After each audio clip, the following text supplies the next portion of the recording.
அப்பால் அதுக்கு அப்பால் இருக்கிற அழகை அப்பொழுது அந்த இயற்கை தான் சொன்னார். அந்த பொதுவான மனிதருக்கு அப்பால் இருக்கின்ற அழகையெல்லாம் காண்பதற்காக நடுவிலே துளையிட்ட சந்தோஷம் சூரிய தோட்டத்தை அந்த ஒளி பரிமளமெல்லாம் பொன் பாடு என்று எழிலோடிக்கிறது அந்த கருத்தை சொல்லுகின்றார்.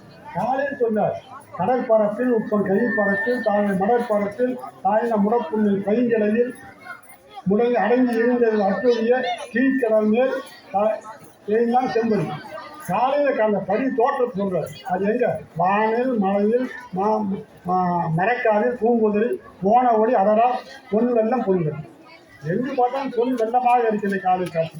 இப்போ அந்த அழகை பாடினார். அதனால் அவர் இயற்கை கவிதை சொன்னார். அந்த இயற்கையிலே சேர்த்து அவர் பொது கருத்துக்களை பண்ண சமுதாய சிந்தனை பண்ண சமுதாய கவிஞராக வருகிறார்.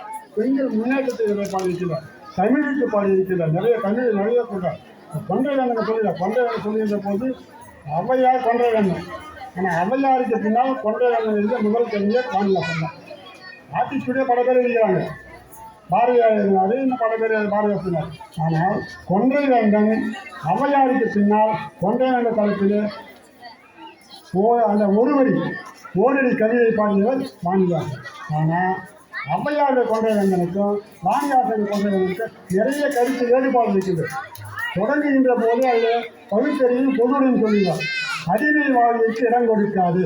கொண்டாட முதல் வரியே அடிமை வாழ்விற்கு இடம் கொடுக்காது. அடிமை வேண்டாம். அதில் அடுத்தது ஆண்டான் அடிமை வேண்டாம். ஆண்டான் அடிமை இருக்கக்கூடாது. எல்லாம் சம பொதுவில் இருக்குது.